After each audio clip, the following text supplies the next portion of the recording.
એક નવી રેખા ખેંચવામાં આવી અને હવે રેખા ગુપ્તા સીએમ તરીકે શપથ લેશે। આપણી સાથે રાજકીય વિશ્લેષક જગદીશભાઈ મહેતા અત્યારે લાઈવ જોડાઈ ગયા છે। જગદીશભાઈ, ઘણા મુદ્દાઓ ચર્ચામાં છે, પરંતુ બેઝિકથી શરૂઆત કરીએ। રેખા ગુપ્તા જ કેમ? નામ તો અનેક હતા। સૌથી પહેલું નામ તો પ્રવેશ વર્માનું હતું અને જ્યારે પરિણામો આવ્યા, કેજરીવાલને હરાવ્યા છે એટલે પ્રવેશ વર્મા જ હોય એવું લોકો ચર્ચા કરવા લાગ્યા હતા, પણ રેખા ગુપ્તાની પસંદગી ગઈકાલે થઈ। રેખા ગુપ્તા જ કેમ? બેન, રેખા ગુપ્તાની પસંદગી પાછળ ત્રણ પ્રકારના એમ ફોર એમ ત્રણ પ્રકારના એમ જે છે એ એમાં ફેક્ટર કામ કરી ગયું છે। એક, એમ ફોર મહિલા, એમ ફોર મિડલ ક્લાસ અને એમ ફોર મુસ્લિમ માઇનોરિટીઝ।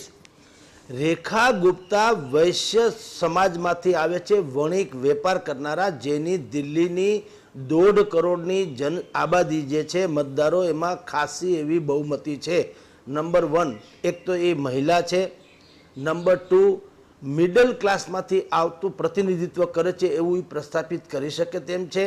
અને કેન્દ્રીય બજેટમાં પણ આપણે જાણીએ છીએ 12 લાખ સુધીની આવકને ટેક્સ મુક્ત કરી એ મિડલ ક્લાસના સૌથી બહેતરીન નિર્ણય છે કેન્દ્રીય બજેટનો, જેની અસર દિલ્હીમાં પડી।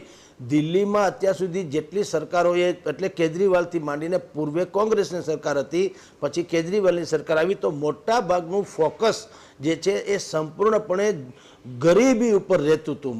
જે ઝૂંપડપટ્ટીઓ હતી, જે કોલોની છે, ગેરકાનૂની છે, વગેરે વગેરે। પણ મિડલ ક્લાસ એને કોઈ દિવસ ફોકસમાં રાખવામાં આવ્યું નહોતું। નંબર 3, એમ ફોર મહિલા।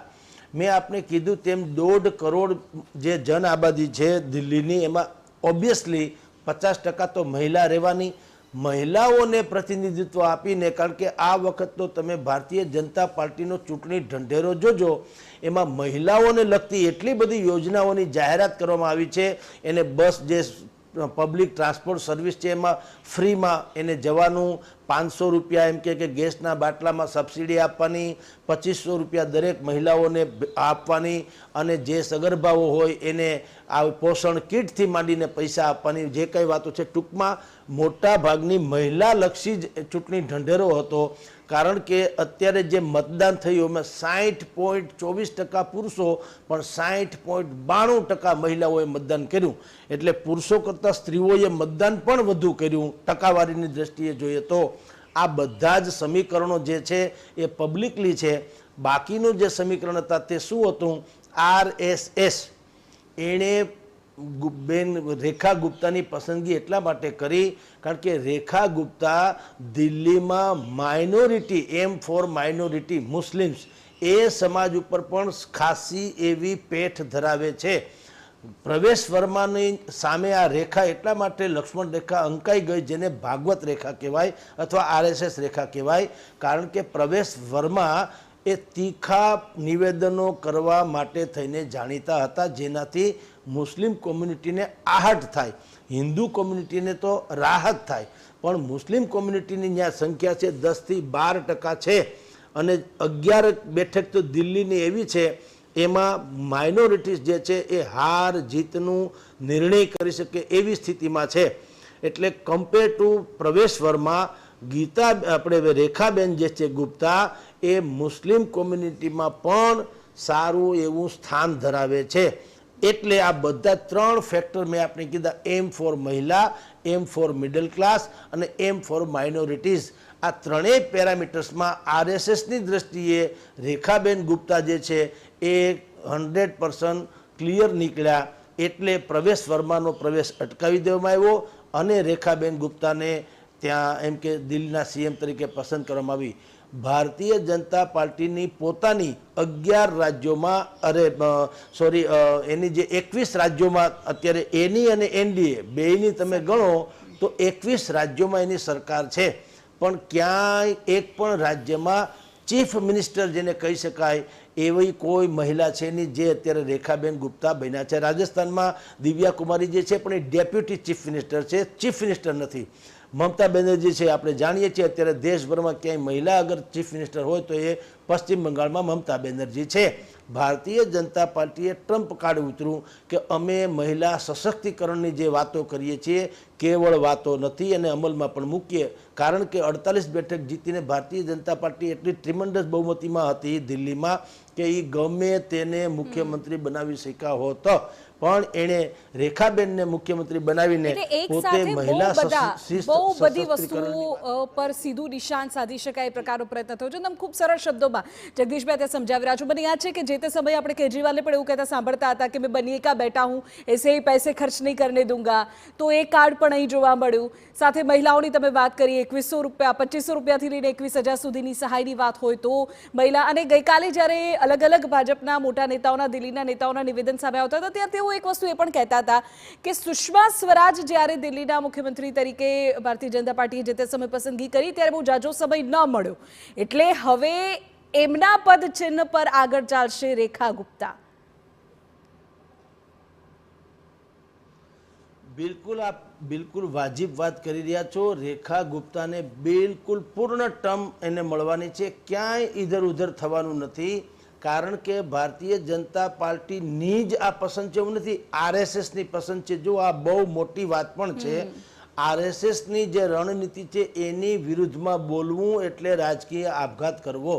એટલે પ્રવેશ વર્મા હોય કે કપિલ મિશ્રા હોય, ભાઈ વિજેન્દ્ર ગુપ્તા હોય યા બીજા કોઈ પણ હોય, જે લોકો અત્યારે દાવેદારો હતા એને પ્રધાનમંડળમાં સમાવેશ કરી લેવામાં આવ્યો અને એ લોકોએ પણ ફરજિયાત પોતાની કાબેલિયત પ્રમાણે ફરજ અદા કરવી પડશે. બગાવતનો બ પણ બોલી શકાય એમ નથી, કારણ કે બધું જ વર્ચસ્વ આરએસએસ રાષ્ટ્રીય સ્વયંસેવક સંઘ ઉપર છે.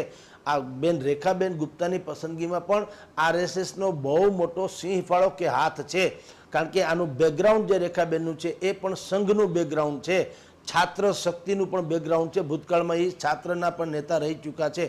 એટલે સંગઠનની દ્રષ્ટિએ પણ તમને કહું તો રેખાબેન જે છે બિલકુલ કસાયેલા, જેને કહી શકાય એવા કસબી છે. સર્વાંગી રીતે તમે જુઓ તો એવું નથી. એક બીજી વાત જગદીશભાઈ એ પણ છે કે આપણે રાજસ્થાનમાં જોયું, આપણે મધ્યપ્રદેશમાં જોયું, જે ચહેરાઓ ચર્ચાતા હતા અથવા તો જેમનું નામ સૌથી પહેલા વધારે ચાલતું હતું એ જ પ્રસ્તાવક તરીકે આગળ જાય છે અને એ જ બીજા નામની જાહેરાત કરે છે. તમે જુઓ કઈ રીતે ભારતીય જનતા પાર્ટી પાસા ગોઠવે છે કે જેથી સાબિત પણ એવું થાય કે જે તે નેતા નારાજ નથી અને એ જ પ્રસ્તાવક બનીને બીજાના નામની જાહેરાત કરી દે.